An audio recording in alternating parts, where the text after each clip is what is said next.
Okay, so today what we will look at is CMOS inverter.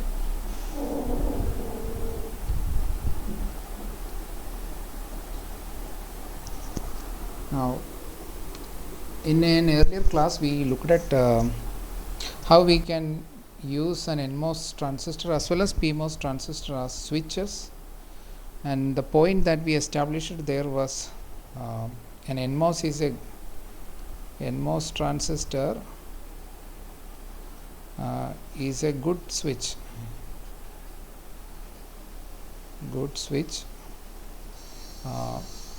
to pass low voltages,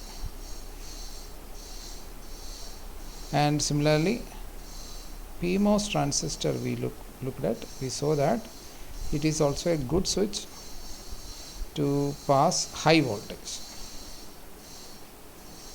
Okay. So low and high here refer to digital logic states, so it can be set as 0 and VCC also, or VDD. Okay, so NMOS is very good for passing low voltages, that means 0 voltage, and PMOS is very good switch for passing high voltage. So when we combine these features of NMOS and PMOS switch, we get what is called as CMOS circuits. So this I have told you earlier. But we don't use NMOS to pass high voltage because it is not very efficient or faithful. Similarly, PMOS is also not faithful in passing low voltage. So therefore, whenever we draw a CMOS circuit, always we keep the PMOS device at the top. PMOS is denoted with the S symbol you can use for denoting PMOS device, and similarly an NMOS device you can denote this way. And we connect the source of the PMOS is connected to highest voltage, and the other terminal is the drain. Similarly, source of the NMOS is connected to the lowest voltage, okay, like this, and the other terminal is drain. So two drains are drain of PMOS and drain of NMOS is connected together, and this is where we take the output. Now in CMOS inverter there is only one input. Okay, so this is our V in. Again, what is the input? It is a digital input. We are talking about VDD. Say we can say it is 5 volt. Depending upon the technology, it may vary. It may be 3.3, it may be 1.8 volt, it may be even 0.7 volt, etc. The current technology is operating at very low voltages, but for our study purpose we can use VDD as 5 volt. Now we also know the current voltage characteristics of these devices. The current or the switch is closed and current flows through the NMOS whenever the gate voltage is greater than the threshold voltage. So then only the current flows. Now the output of this particular circuit or any such CMOS circuit is connected to some other circuit, input of some other circuit or some other load in general, you can say, and they are cascaded and we get a very large circuit inside the IC. So the load usually is a capacitor, and the capacitor may be the effective capacitor of the transmission line, which we will look at a little later in a later class. So transmission line means from one point to another we are connecting two circuits through a wire, so that wire will have some capacitance. capacitor associated with it. It can be modeled as a capacitor. Okay, and that capacitance you cannot neglect it, especially when the length of the wire is very large. Similarly, we looked at the input capacitance, the gate capacitance of a circuit. For example, in this circuit, the input capacitance is due to the capacitance of the gate capacitance of the NMOS device as well as PMOS device. Okay, so they also correspond to some capacitance.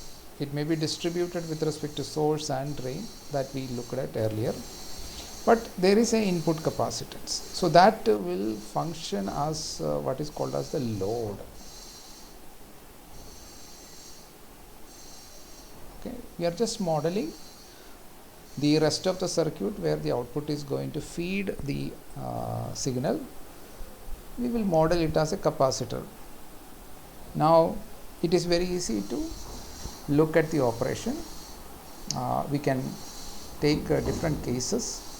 Case 1 is when your Vin is equal to 0 volt.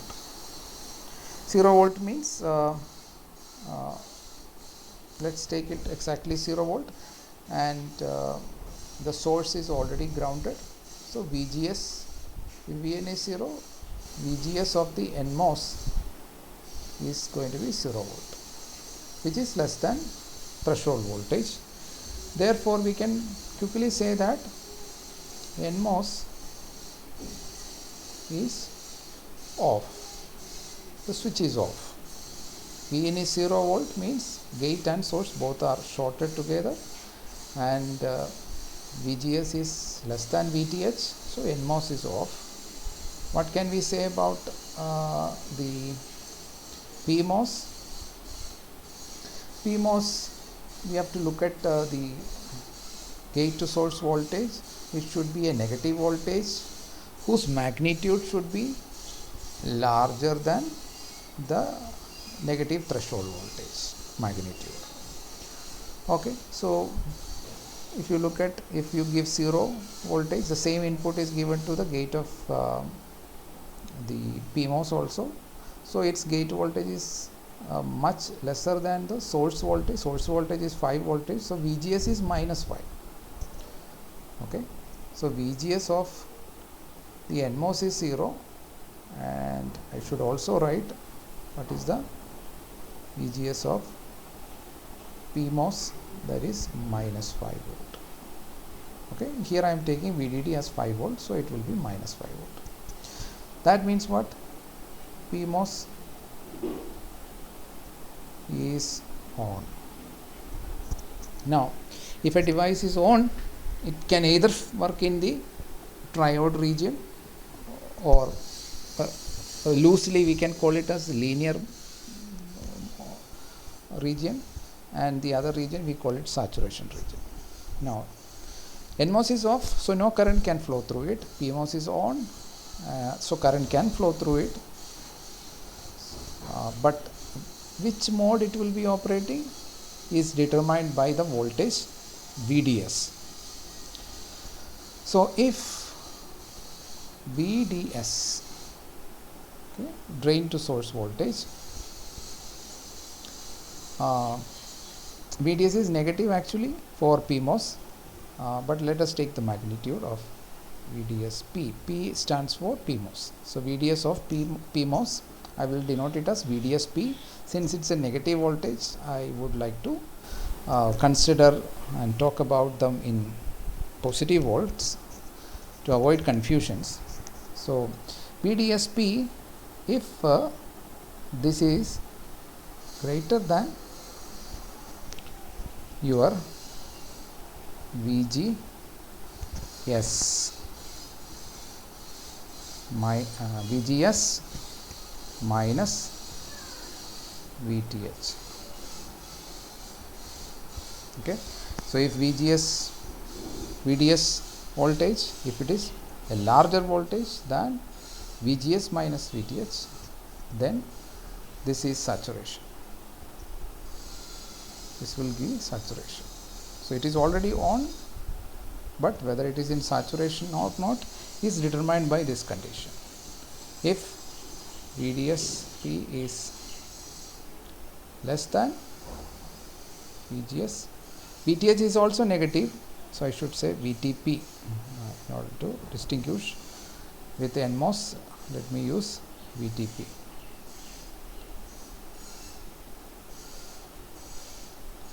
Okay, so when you subtract, you are adding a positive quantity.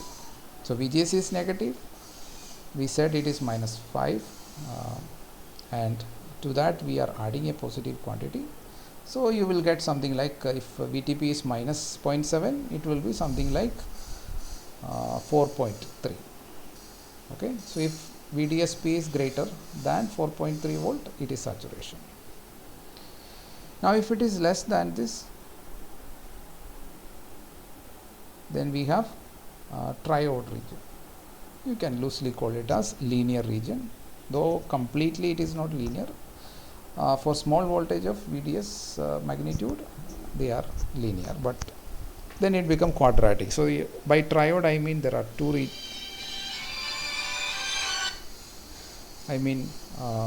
by triode what I mean is either it is linear or quadratic. Okay, just before saturation it is quadratic. Okay, this is the thing. Now which of this region it is going to get switched on the moment we apply a zero voltage here? Initially, what is the region in which it is going to operate? So that will depend upon the voltage at the drain. Now voltage at the drain is basically the output voltage, and that is basically the voltage on the output capacitor. So let's say CL is let's assume that the voltage across CL, so V out, let V out is 0 initially. Let's assume, it's an assumption, but to study about it we are assuming that the voltage at V out is initially 0. So what will happen? The moment we apply V in equal to 0, PMOS is switched on, and now VDS is what? VDS is entire 5 volt, and that is going to be greater than VGS minus VT magnitude. And therefore, what will happen? The PMOS transistor will be switched on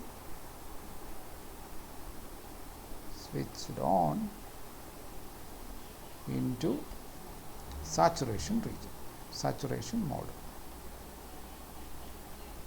That's what is going to happen. It will be switched on to saturation mode. Then what will happen? There is a path here, and the capacitor will get charged. So current will flow to charge the capacitor. From source to drain, current will flow. Source is where the holes will go. Source will supply holes and it will go to the drain. And current is also in the same direction. And this current cannot flow through the NMOS. Why? Because NMOS is off. We already said. Because input voltage is 0, NMOS is off. And this capacitor will get charged. And as this capacitor will get charged, the voltage V out will rise. Saturation mode, and the capacitor CL, and CL will be charged through PMOS. Okay. Now, one of the things which I did not teach earlier in the RC model is the resistance offered by the PMOS. We will come into that in our next class tomorrow. First of all, we will look at that resistance, how to estimate the value of that resistance. We have estimated the value of capacitors, but we did not estimate the value of resistance. So we will do that later, but for now we assume that there is some resistance offered by the channel through which the current flow to charge the capacitor. So then what happens? It will take some time for this charging process to happen, right? So we are looking at a case where we have applied a low voltage. So this was VDD, this is input voltage,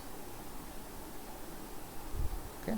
It was VDD and it goes to 0 at some particular time. So this is our T equal to 0, and then in response to this, what is happening, how the output is changing, is what we are looking at. So input, we said to start with, we assumed that it is at 0, and then the capacitor gets charged. The charging waveform, if you look at it, is something like this. Now why this shape? This is something that you already know from network theory, that if an RC network is there, so you can model it like this.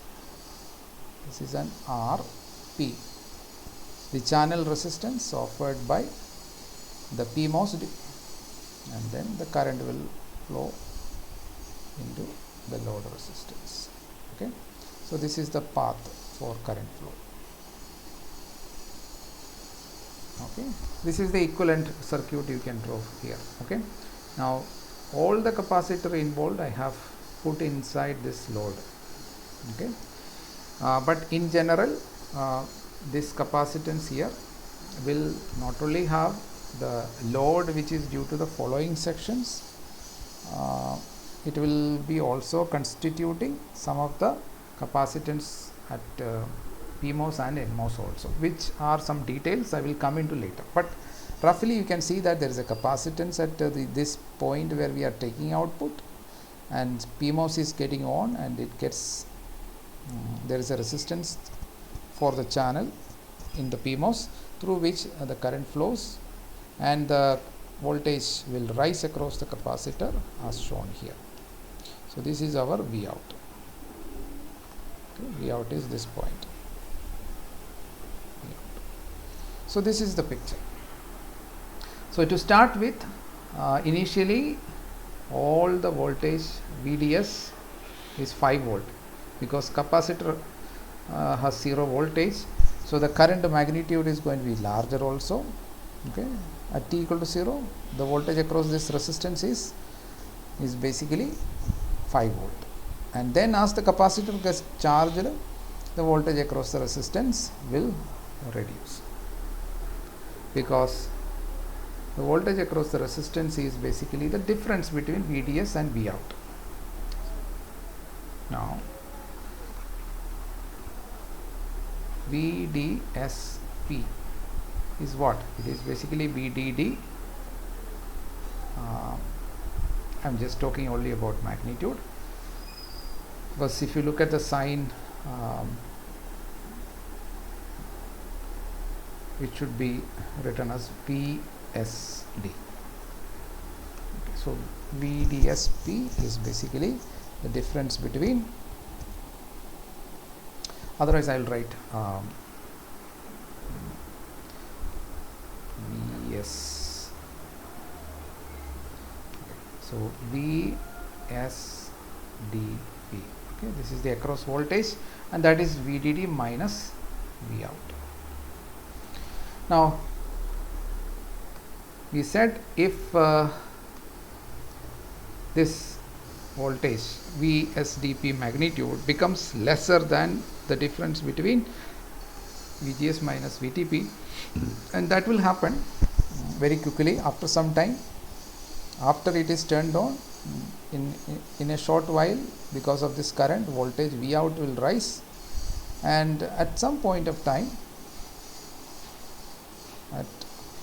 or after a while, so current is flowing, the V out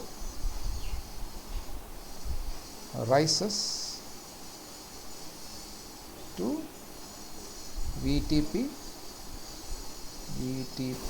magnitude. We have to increase, so it will become same as VTP magnitude. VTP is a negative voltage, so I am taking magnitude. And then what happens? PMOS will enter into triode region. Current will still flow. The switch is on, current will still flow, but it will enter into triode region. Okay, so if you look at the characteristics, you will get a better idea. The characteristics of a PMOS transistor, you can plot like this.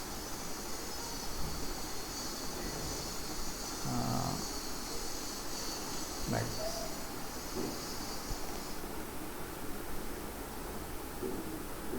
Okay, some particular value of, so this is the saturation mode. Here this is basically the saturation, and this side is basically triode, and this is your VDS, and you can see that it is negative the way I have drawn, and this is basically, sorry, this is VDS, this is negative, and this is basically our ID, which also is taken as negative. Okay, the saturation current is this. This is the initial current. I said it will flow through the switched on PMOS, and then what is going to happen is this VDS will, the magnitude of VDS will reduce. VDS is negative, so the negative value will reduce. And at some point, so what is this point? This point is basically VDD,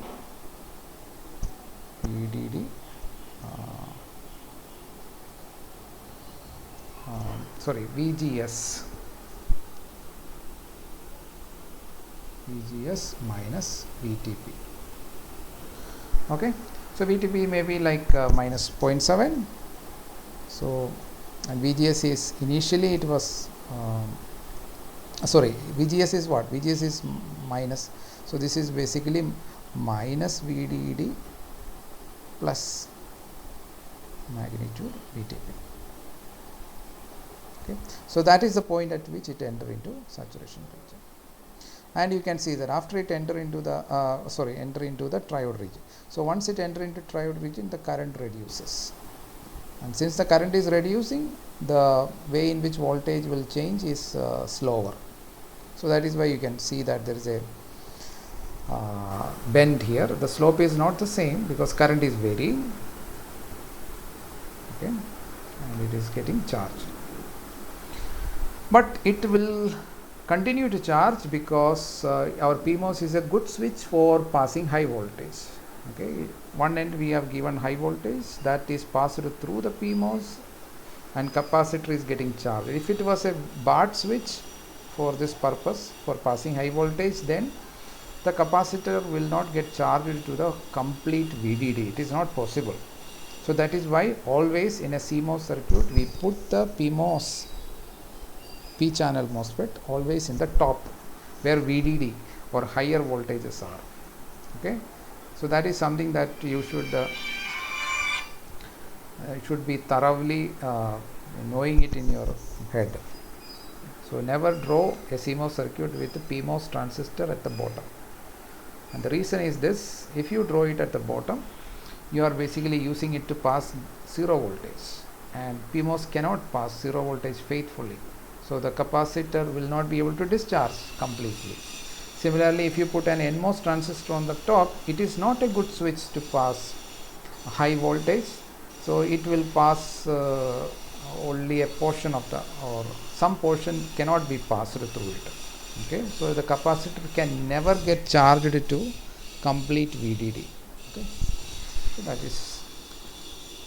So after some point of time, as I told, it will enter into triode region, and the charging will continue until the load capacitor is fully charged. So that is shown here, it will get fully charged after some period of time.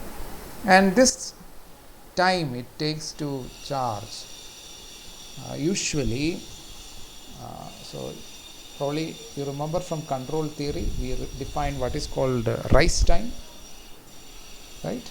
So for first order network we have something called rise time, and there are various ways of defining rise time. One way is to look at the 50 percentage point. So you can draw a line just at the 50 percentage of the final voltage, and from 0 to 50 percentage how much is the time taken, like this. This is one definition that you can give for rise time, T rise. Okay, so this is a measure of propagation delay. Okay. And another way we can define is from 10 percentage to 90 percentage. That is an alternate definition. Probably in control theory we have used that definition, from 0 or 10 percentage to 90 percentage. But if you use 100 percentage, ideally it will take infinite time because it is an asymptote. But for all practical purpose, 90 percentage is good enough. Okay, so 10 percentage to 90 percentage you can consider. If that is the case, this is 10 percentage and somewhere here you have 90 percentage. So you can define your rise time like this. So this is an alternate definition.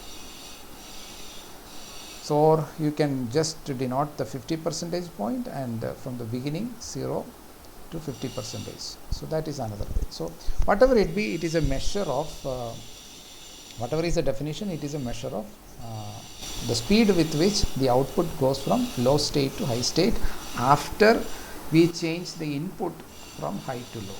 So inverter means if you have a low state at the input, output should become high state, but it doesn't happen abruptly. It takes some finite amount of non-zero time. Okay, so that we need to estimate. So that is where we are using this RC model. Alright, now let's go to the other case. What is the other case?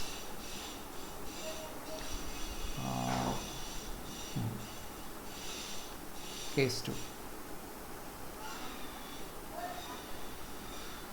So what is that? V in is equal to VDD. This is the other case.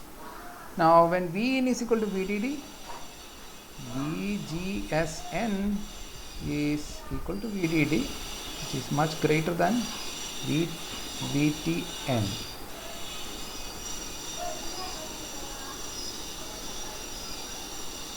Okay, which means that our NMOS is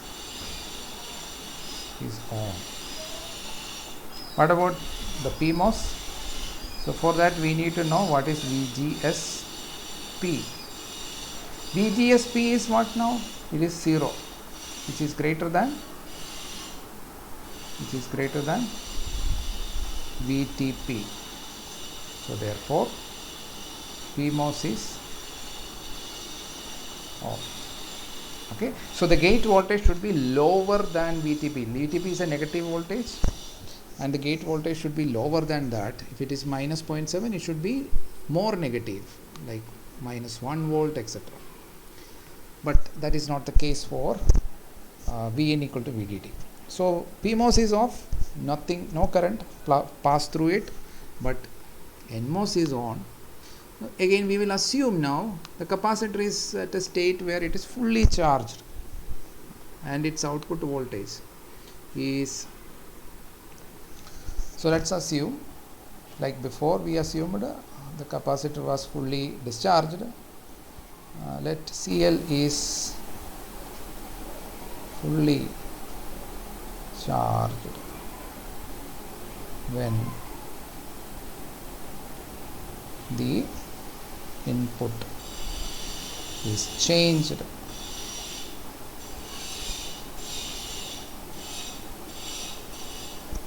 or we can say before the input is changed. Before input is changed from 0 volt to VDD. So therefore the NMOS will be turned on into which region? Saturation mode, because output is our VDS as VGSN. Okay. VGSN is what? VGSN is V out. VGS is equal to VDD. Okay, at t equal to 0 at the beginning.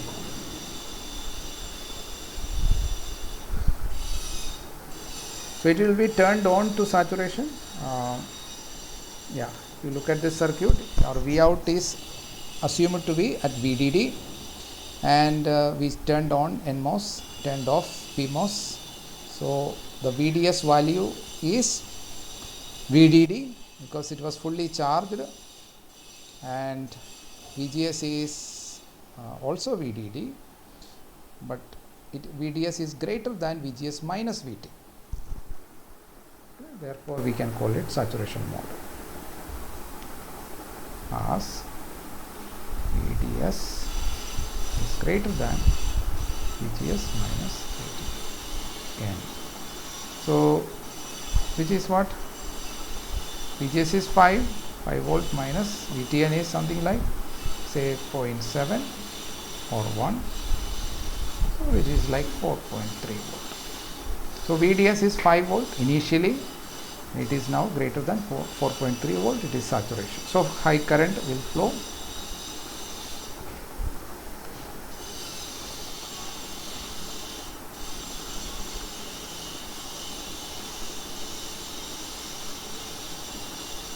So the plot of this curve is in the first quadrant. So this is our VDS, and this is the characteristic ID versus VD. So what will happen? So you need to start with, it is at VDD. VDS is equal to VDD. So this is the current that is going to flow. At some point your VDS will keep on reducing. So this side is saturation, this side is triode. But as the capacitor gets charged, your VDS, now what is going to happen to the capacitor? Okay, so let's redraw the circuit. You have to assume a resistance associated with the NMOS channel now, and I will call it as Rn, and this is connected to the capacitor C. So this is the voltage V out.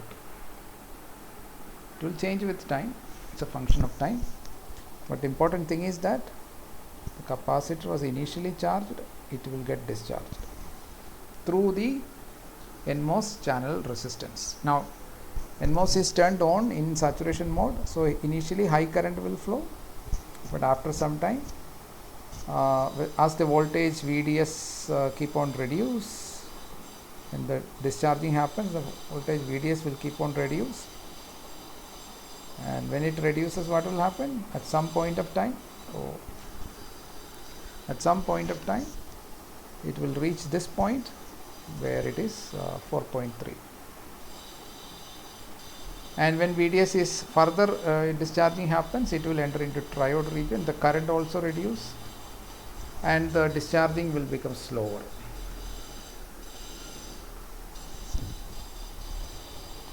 So if I draw the waveforms, output waveform, so let me draw both input and output. So right now I am saying the input is changed to high voltage. So this is our VNT. In response to that, our output, which was initially at so this is our t equal to 0. What will happen to this output? It will get discharged. Okay. So this is the discharging part. It will discharge to 0 volt. So this is VDD. This is our V out, as a function of time. Again, as before, we can estimate the rise or fall time, which we should call it as fall time. If you are defining like from 0 to VDD to 50% of VDD, how much time it takes.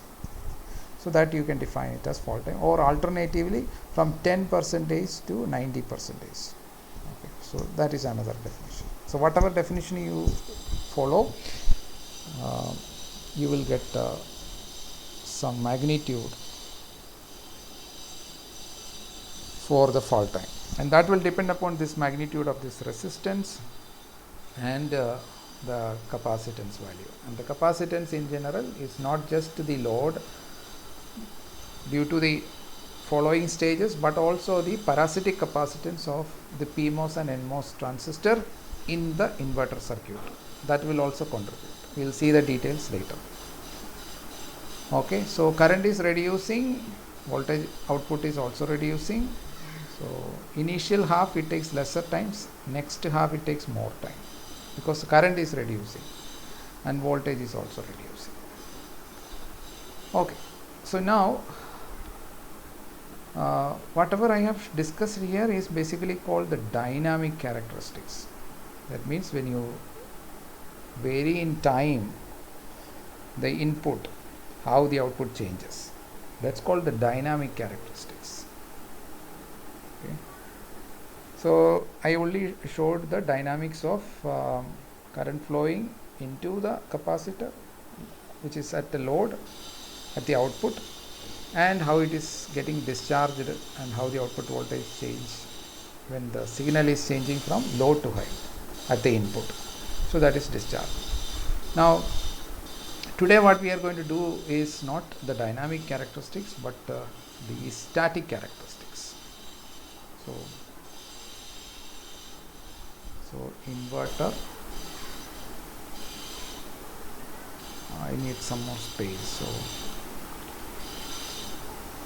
let me do.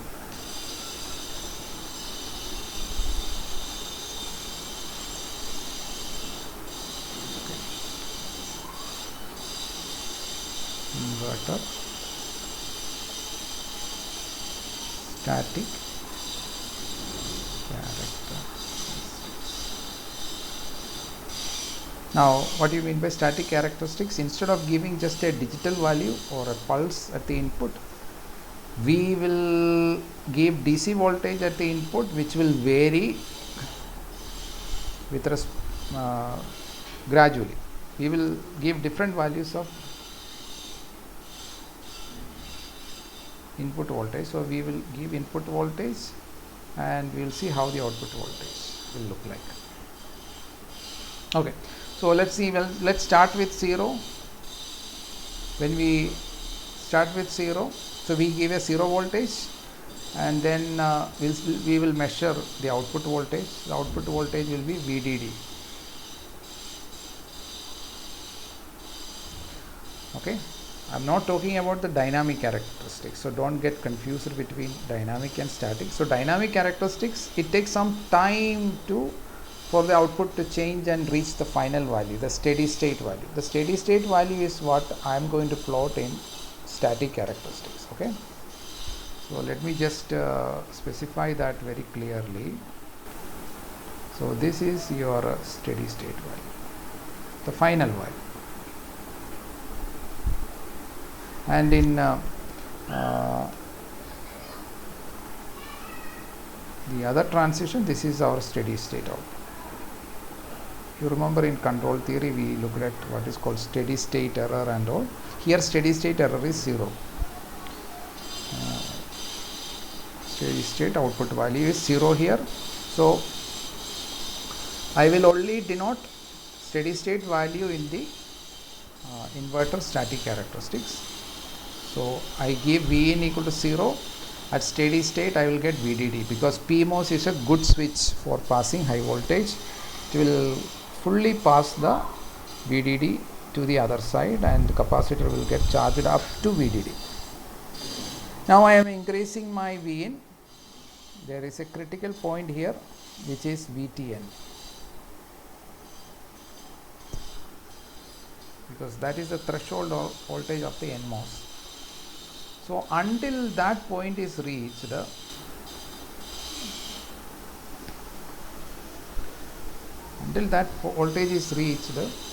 so input voltage is rising from 0. First it was here and I am rising to VTN. All this while your NMOS is off. NMOS is off, therefore the capacitor cannot discharge, and PMOS is on, and the capacitor is fully charged.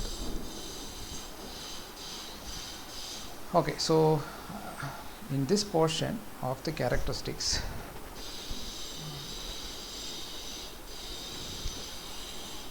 so I can say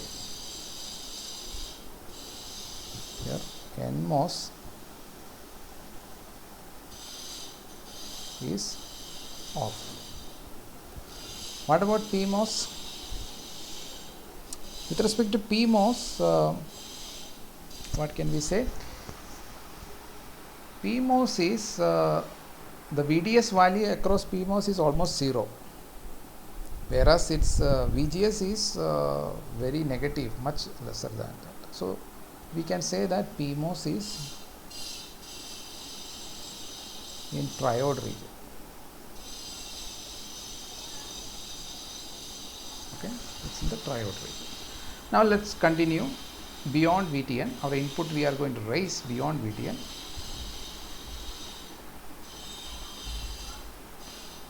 So then the NMOS will get on.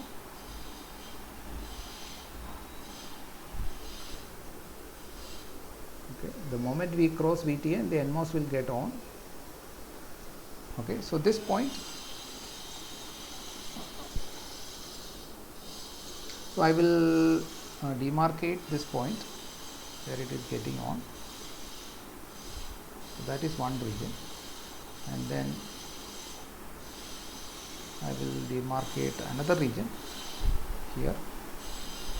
So as I am increasing my Vin beyond VTN, I will enter into another region where here what is going to happen? NMOS is in which region? Saturation. Okay, NMOS will be in saturation. What about PMOS? PMOS is still in triode region. Okay, because the output voltage did not reduce much, and after some time, when the output voltage reduces by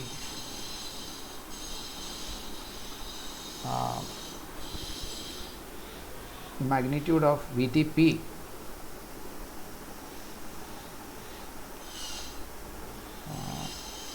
so that is somewhere here.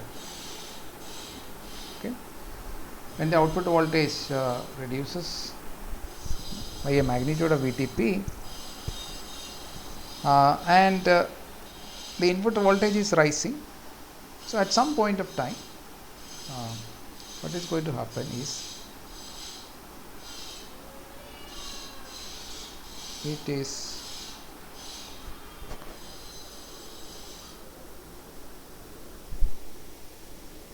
the slope will further increase, because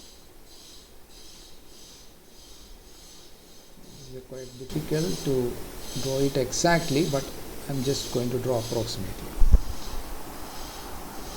Okay, so this is another region. Now in this region, NMOS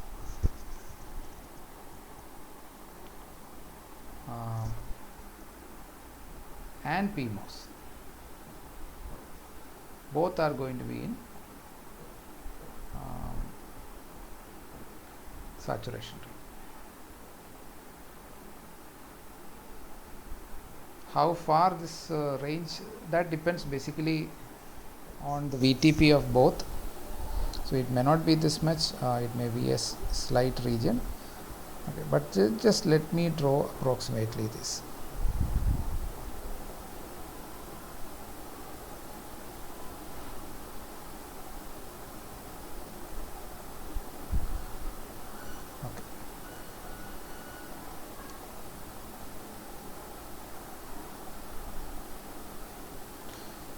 Okay, so NMOS and PMOS both are in saturation region, and then if I increase further the VDS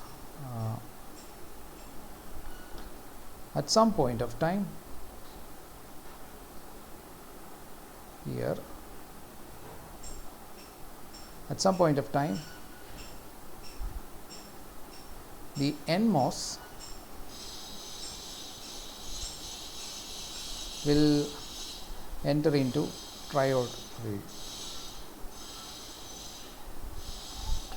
region, and PMOS in saturation.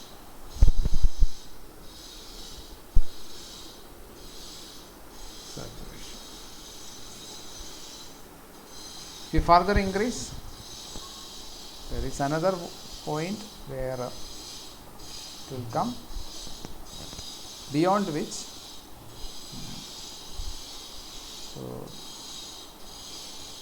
so that is this point. Your NMOS is triode,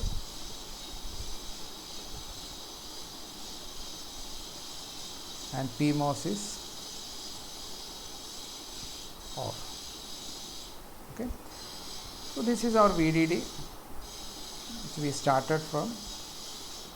So output becomes 0, when input reaches VDD, output is, or even at when it is, so this point you can mark it as VDD plus VTP. So this is VTN, and the output becomes 0 when VDD,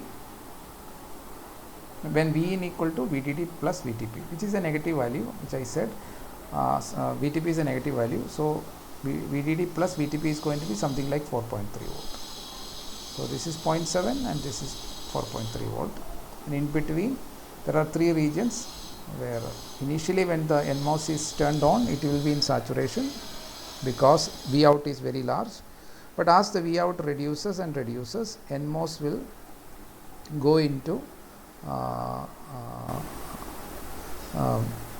triode region. So and PMOS, so in order to see like PMOS is in triode region. Why? Because the voltage across drain and source is going to be much smaller compared to the VGS voltage. So VGS initially is very large negative voltage because we are here at the lower end of the Vin voltage.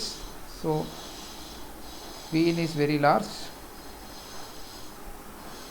so compared to VDS magnitude, if your Vin is, so the condition for triode region is this, that your VDS value should be, the magnitude should be smaller than the magnitude of VGS minus VTP. Okay, so when you increase your Vin at some point of time, your magnitude of VGS minus VTP is going to become smaller than your VDS magnitude. So then it enter into triode region. Sorry, then it enter into saturation region. So So that is where I have shown here. So there is a region where both are in saturation region. Now, so this is what we are going to plot. So current is ideally speaking 0 at voltages less than VTN and 0 for voltages greater than VDD plus VTP. So let me write that. That's an important note. Current through the transistor is 0 from or when Vin is between 0 and VTN and Vin is between VDD plus VTP and VDD. So these two ranges current is going to be 0 because both devices are I mean no, not both devices, one of them is off at this. So here current, so by current here what I mean is the current through the transistor from, I should be more specific, from VDD to ground. The current which I showed for charging and discharging, that is not what I am talking about right now. It is the current from VDD to ground that has to be 0 when NMOS is off. Here NMOS is off, and for this range the PMOS is off. They are in series. So if either one is off, there is no path from VDD to ground, and therefore current cannot flow. But in static characteristics, you can give a voltage which is between these two ranges, but current flows from VDD to ground when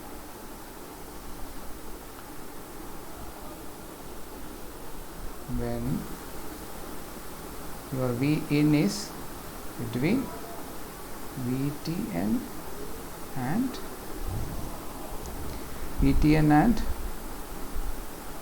VDD plus VTP. So in this range current flows, and current will be maximum when both are on. Okay. So initially CMOS PMOS is off, initially NMOS is off and PMOS is on, but then NMOS will gradually turn on, current will rise, and as it rises the PMOS will gradually turn off. So one will turn on and there is a short period or a short value of input voltage where both are on. So when both are fully on, that is the time maximum current flows. So if I plot the current underneath this, so this is also part of static characteristics because here I am putting V in and here I am putting ID. There is no time here. So as you can see, the current is 0 here, and beyond this point also current is 0. So current has to be 0 here. But after here, let me draw it with red. So current is 0 here and current is 0 here. So this is your VDD.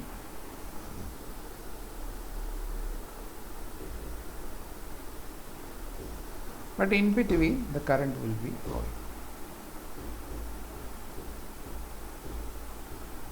It will peak like this and then it will become 0. So this is first one is called voltage transfer characteristics, and this one is the current transfer characteristics. So this is the current transfer current, and this one is popularly called as VTC or voltage transfer characteristics.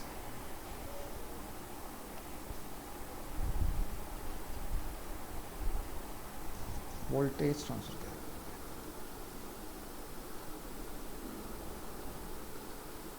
So our aim of today's experiment is to plot VTC and CTC, voltage transfer character and current transfer characters, and we are going to use the level 1 SPICE model for this, which many parameter of this you are already aware of.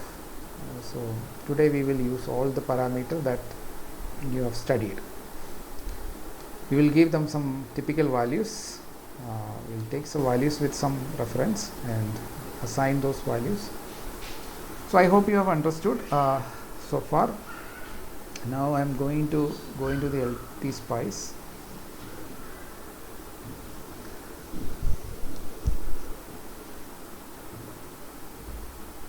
Open a new schematic. Now we need NMOS. We are going to make an inverter.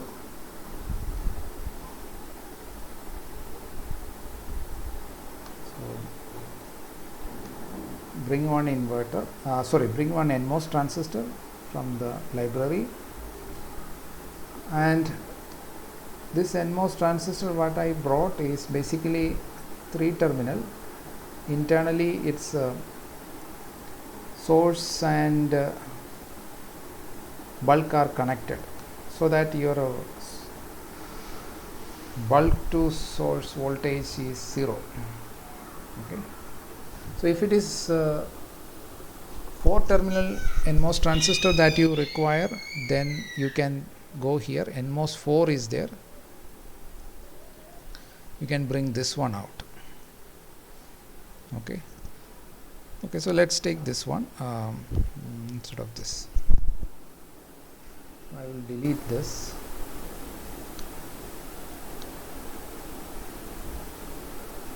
And similarly, I can take PMOS 4.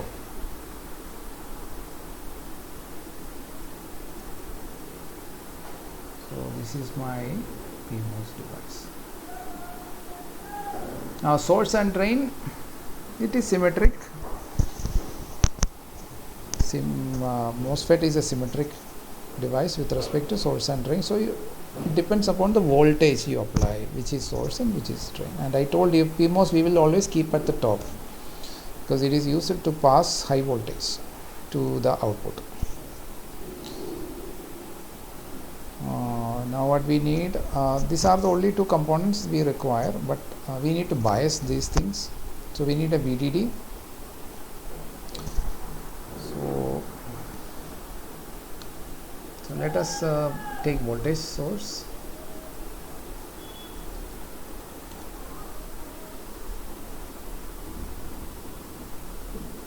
So what I will do is I will keep a voltage source here. Another 4 input I will keep here. Only 2 voltage source I need, and I will take this.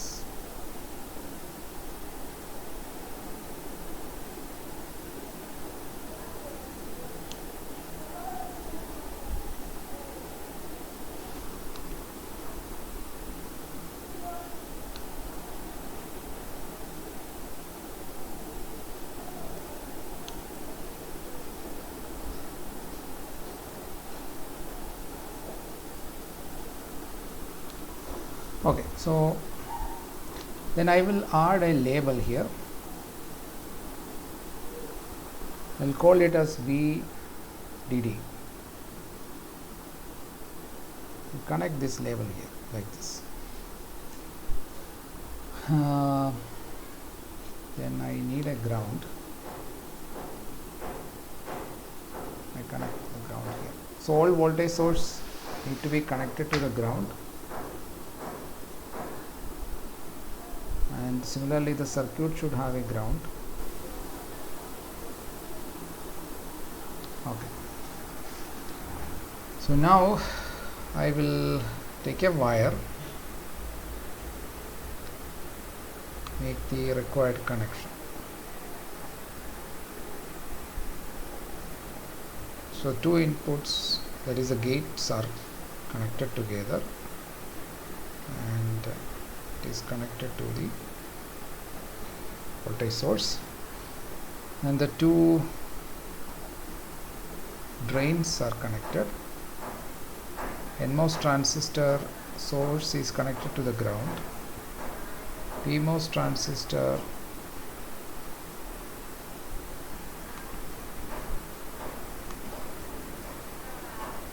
source is connected to VDD.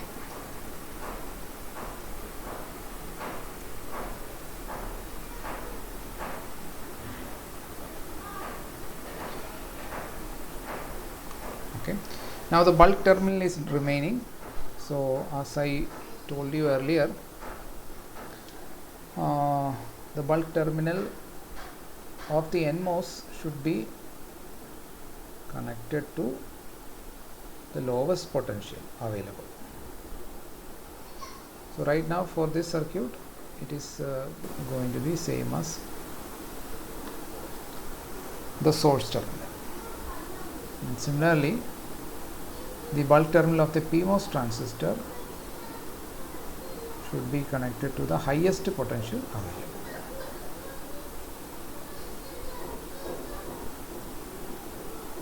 Okay, so and certain times there are it is possible that for a particular NMOS transistor there is a ground potential may be lower than the source potential. In such cases you can connect the bulk to the ground instead of to the source, because that will make it a larger reverse bias of the PN junction, so which is better to reduce the leakage current. Okay, so and we need to take the output also. So let's take a wire,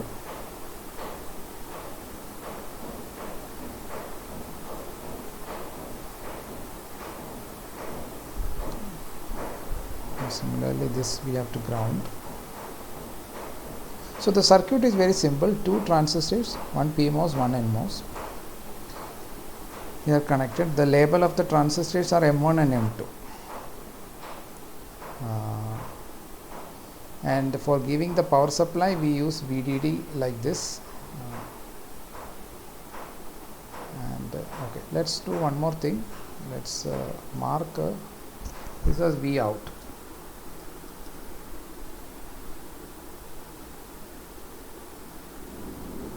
Where we are taking the input. We can change this V2 as V in also.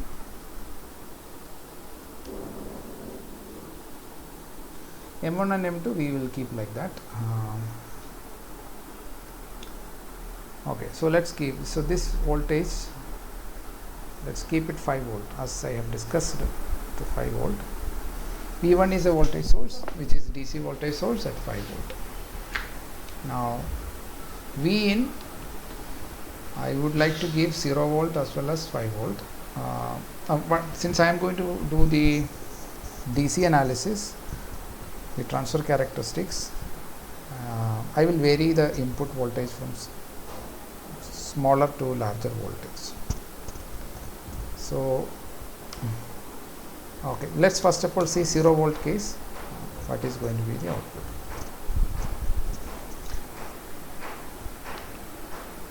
So 0 volt. Okay, so now before we proceed, I would like to give the value of the process parameter and the value of the, so this is a the design parameters. Okay, if you right click on it, you will get what is called as the design parameters. Now some of these things or almost all of these things now you are familiar with. Model name, that is going to be the SPICE model that I am going to use. So you can give a name for the model parameters all together, in all the process parameter together in one name I can refer to, which is the model name. Okay, what is going to be the SPICE model parameter value that I am going to take. So that is the first thing that we will come into little later, but first of all let us define the design parameter. So I would say the lowest feature, design feature, is basically L. So I will keep that as 1 micro. So you have to put U for micro, and then after that width would be like multiple times greater than length. So let me take 10. Now drain area, you remember area and perimeter that we defined in the last class, one for the source side and one for the drain side. So first drain side, the area that I would like to give, I hope you remember all of this. Area is basically the area of the diffusion region, n plus diffusion we have on the source side as well as on the drain side. So when you look from above,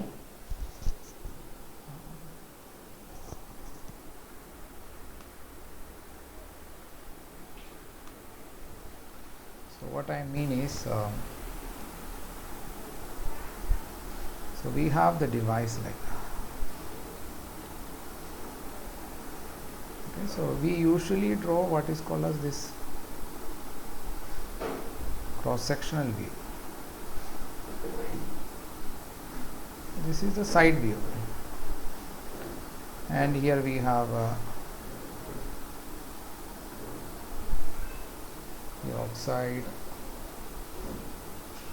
and then on the top we have, this is our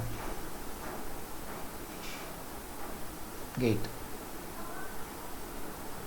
So this is gate, and then this is our source, this is our drain. So by area, AS and perimeter, you need to know what we mean by this. So if I look to this figure, so this is a 3D figure, it has some width like this, all of this extends, right? There is some width to it. So if I look from above, what I will see is basically something like this. We will come into later classes, we will come into what is called as layout. So these things become more clear there.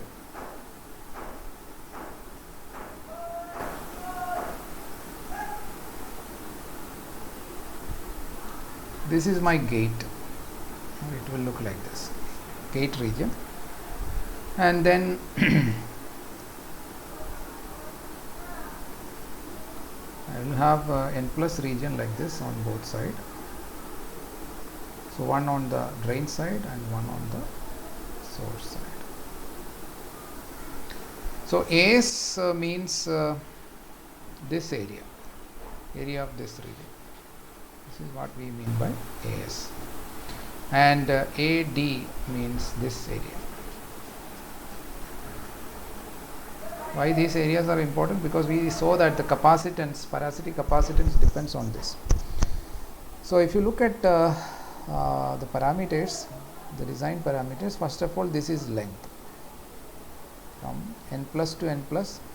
This is L, or this is the L, and then the region between here, this one is our W. This much only is the W, because that is only n plus region, and even if you extend the gate beyond that n plus region, it won't be counted. So the W is something like this, and we define this as your X, right? we can distinguish this as XD and this as XS. So what is our AS? AS is basically W into XS. Similarly, AD is W into XD. So we have to define some value. I gave you this as 10 micro. L, I took it as 1 micrometer. And XD, let's say we are giving it as 5 micro.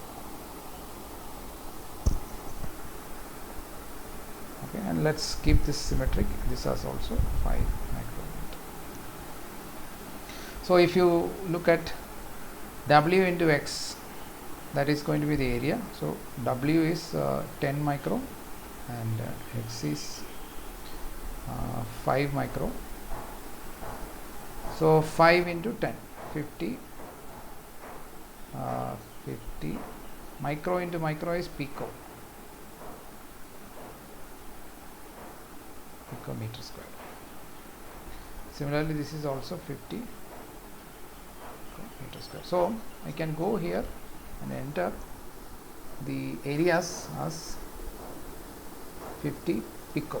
I don't need to mention the unit is understood, but pico I have to put because there is a multiplication by 10 raised to minus 12. Micro is 10 raised to minus 6. So 2 micros, when I multiply, I will have that. Okay, then another thing is the perimeter. So by perimeter, what I mean is this length.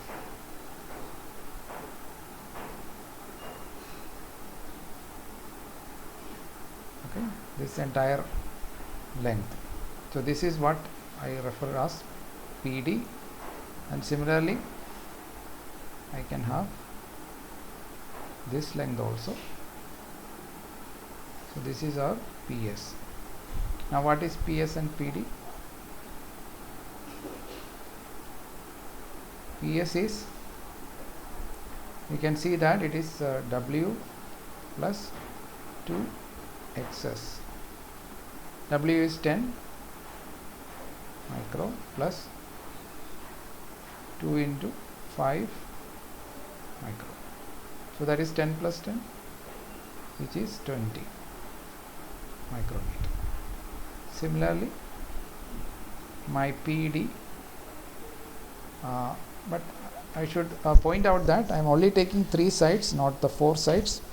The reason is that because the channel is connecting these 2 sides, so there is no junction, because these ultimately these values we are going to use it for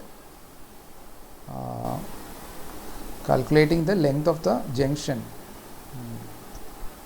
surrounding the diffusion region, for calculating the junction capacitance. So this will also be 20 micrometer. So these are micrometers. So I will put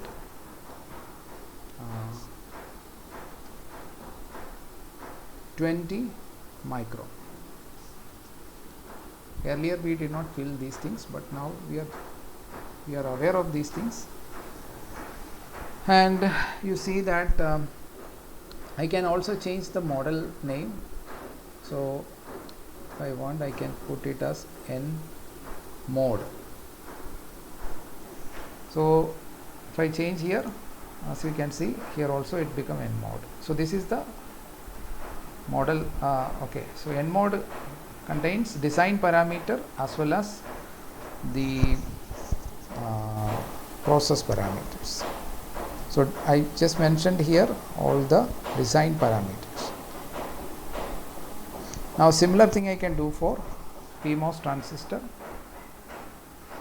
So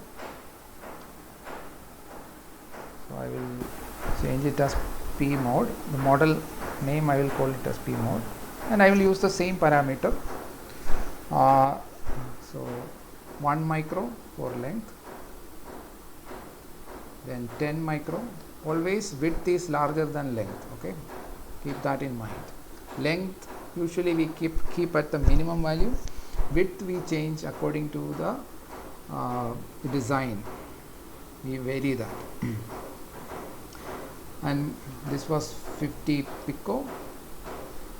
This one also 50 pico. And this was 20 micro. This one also 20 micro. Now, one more thing. The length of the channel, what we are specifying is it may not be equal to the gate length. Okay, gate length it may be little less, because as you can see that there is a overlap portion here, so it will be little less. So L is basically this much.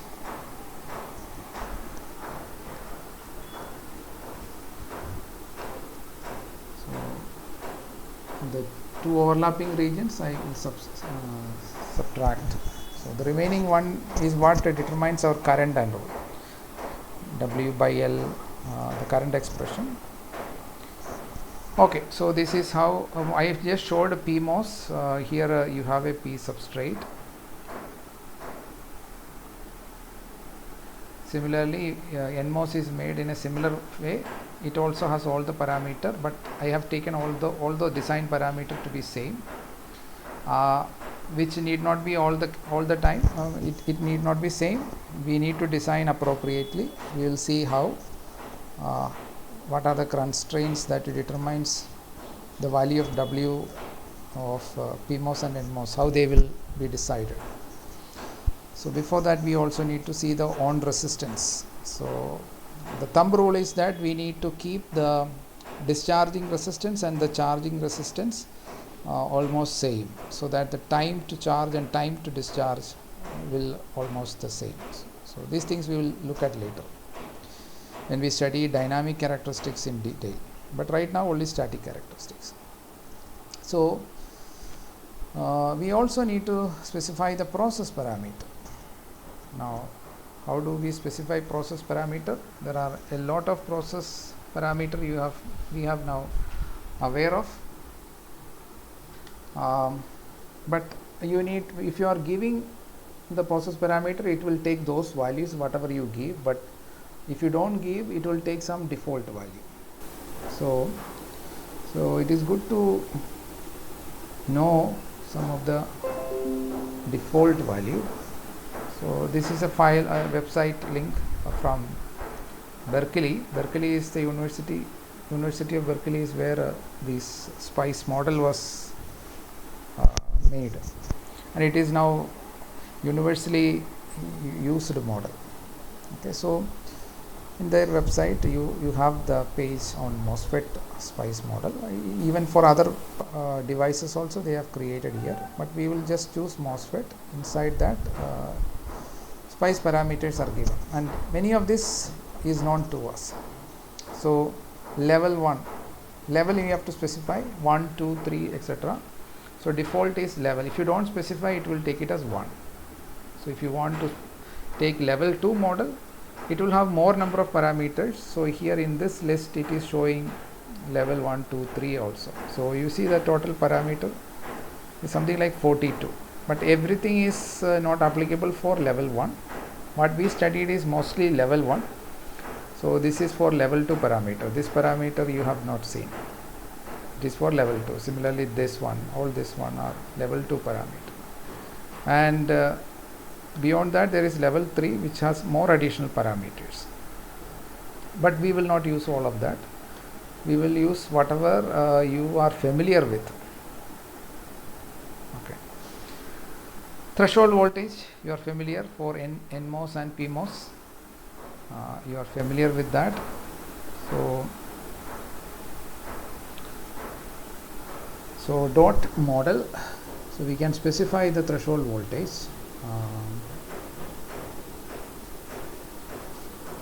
Dot model. And what is the model file name? If you are talking about NMOS, it is N mode, that was the model name that we gave. So this is the dot model N mode, and it is we need to specify whether it is NMOS or PMOS. So I will say this is NMOS. I can use small letter as well as capital letter, there is no issue, both will work. So it is case insensitive, so you can use either of this. Okay, so VTO, I can write it in capital, and whatever is the threshold voltage I want, I can put it that.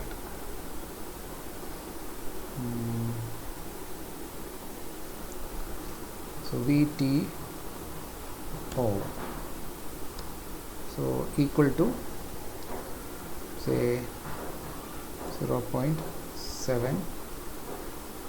I don't need to specify the unit, it is understood. Just give a space and then I can specify the next model.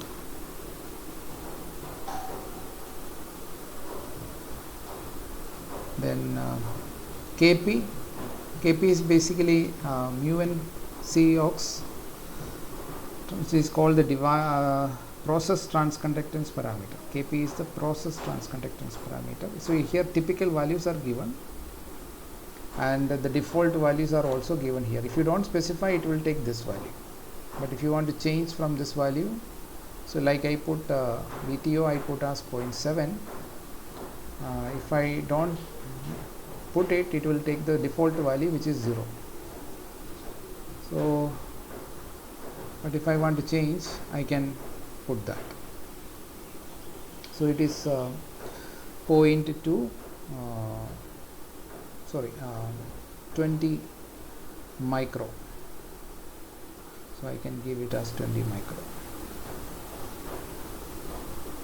Okay, so I think that is a default value, so I don't need to put that.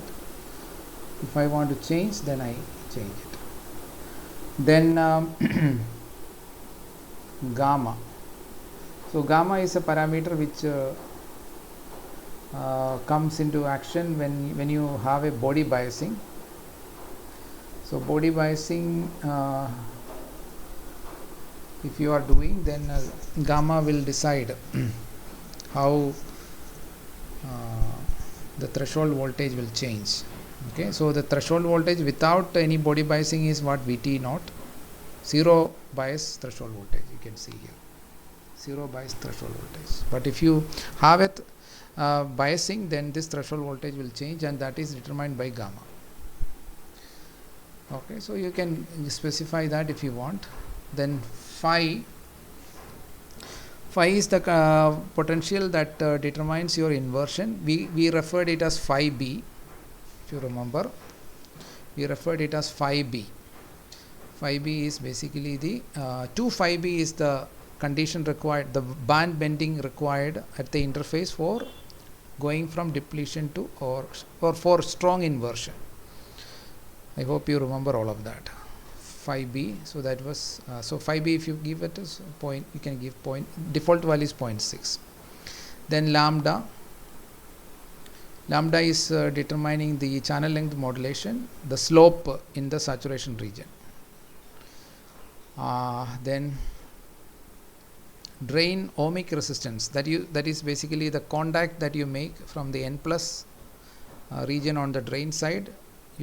You connect a metal wire, so that contact will have some ohmic resistance. Similarly for the source side. Then CBD, zero bias bulk to drain junction capacitance.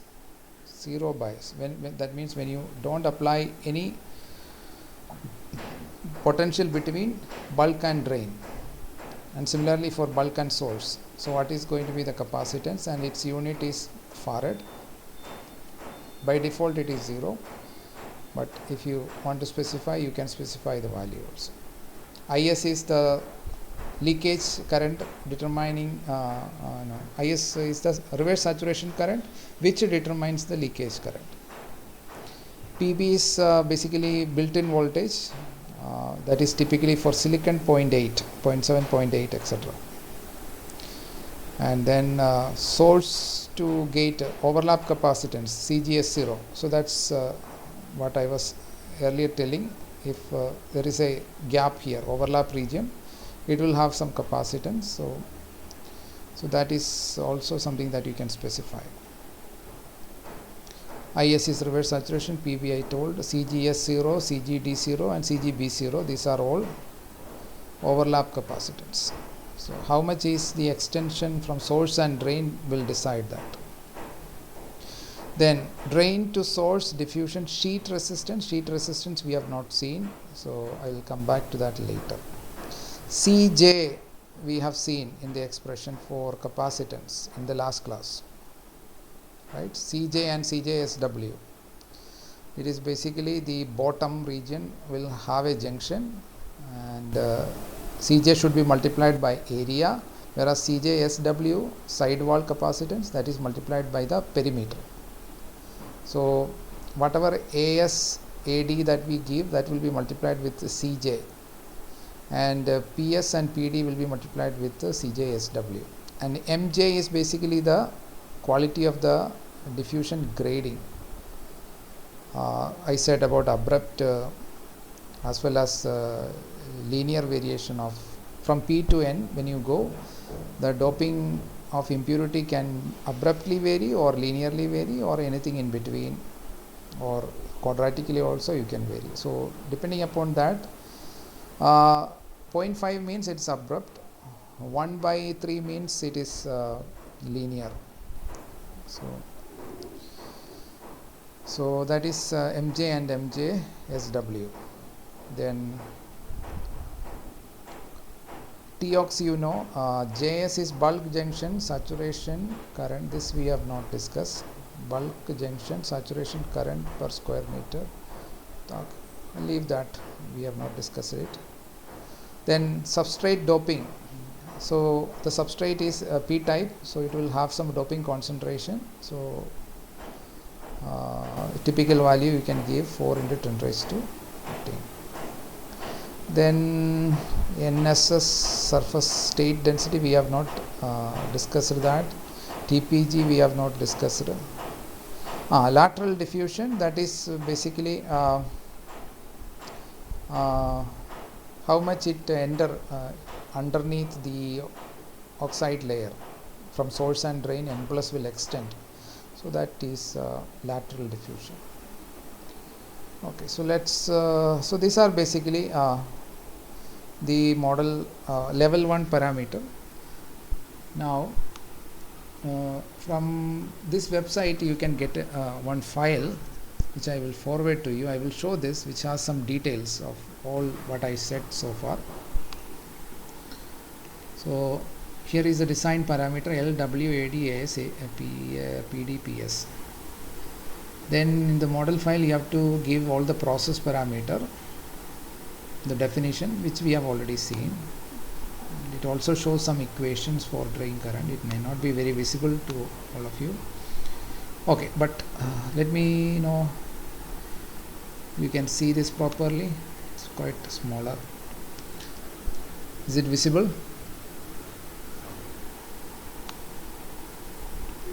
Yes, sir. Okay, so here you can see the junction capacitance that we have calculated. It has basically two parts. This is the equation that we used while discussing the junction capacitance. It is divided into two parts. One is like for side wall and where you have the perimeter, and the other is where the bottom area, bottom capacitance. So this is the bottom capacitance and this is the side wall capacitance. And perimeter, we said it is 3 sides.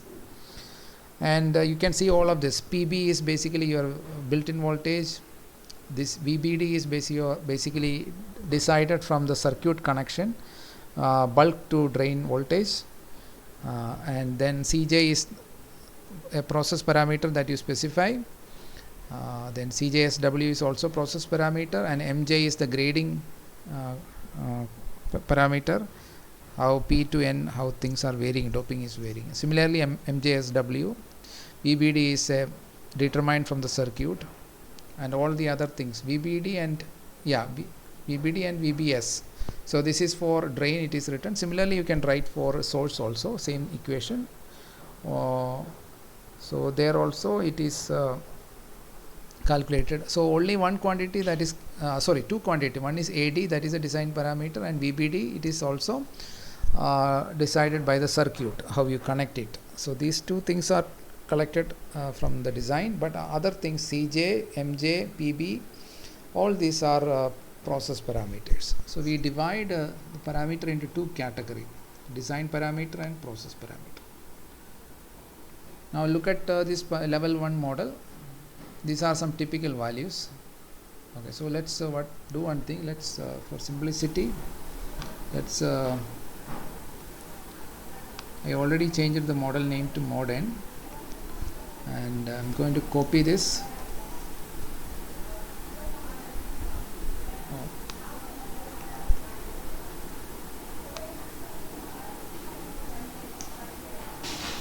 I'll copy this and go to file. I'll just replace this. If anything you want to change, you can do that. So similar, okay, so I can just come back here and put it here. So this is going to be the file. This is the model file of the transistor.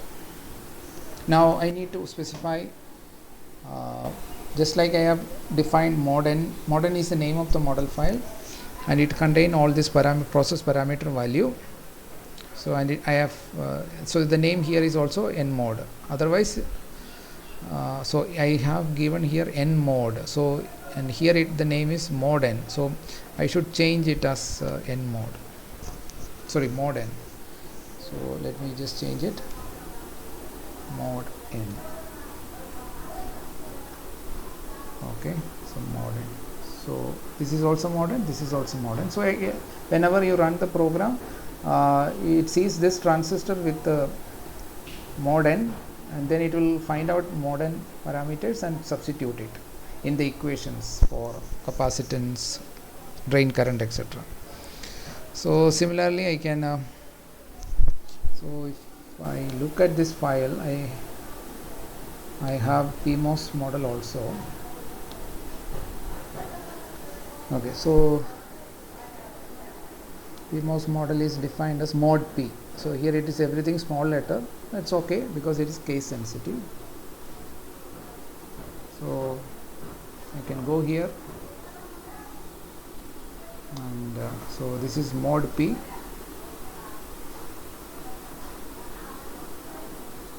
And I will put it here. So I have to change this to be mod P.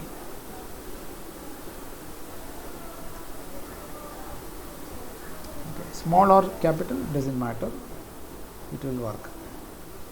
So mod P here, mod P here. Of course these parameters are not really symmetric if you look at. Okay, so now let's do the DC analysis. Go to run. I do the DC sweep. I vary my V1, no, V in. I vary my V in a linear way, starting from 0 up to 5 with an increment very small. Okay, so 0, 0, 5, that's the step size.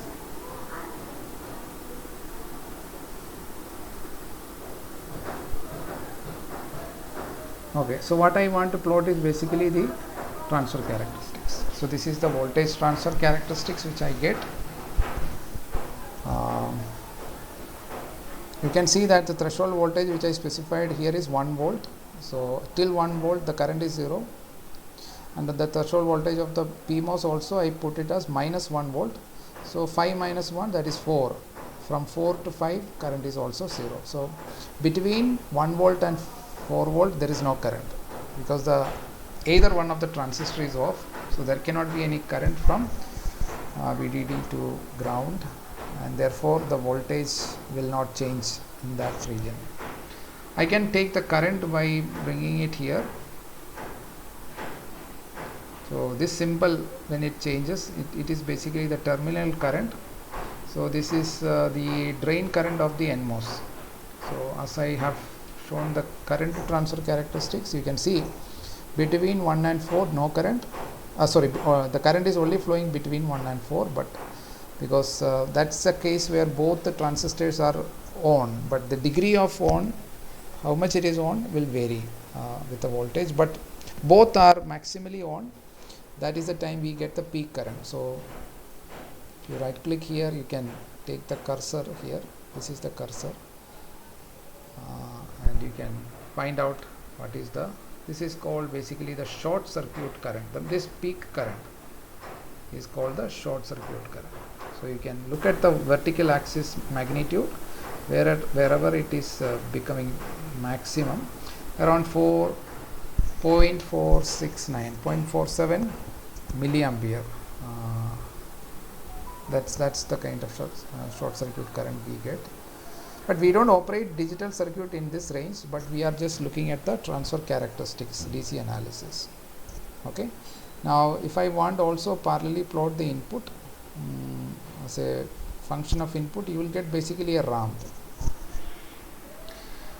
Okay, so this is basically the voltage transfer characteristics as well as the current transfer characteristics. Output voltage with respect to input voltage, output current with respect to input voltage.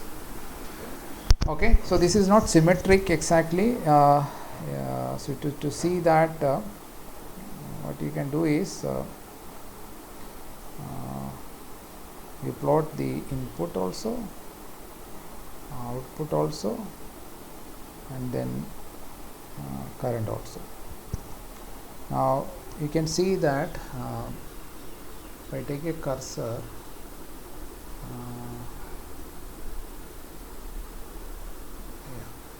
let's take a cursor here, and then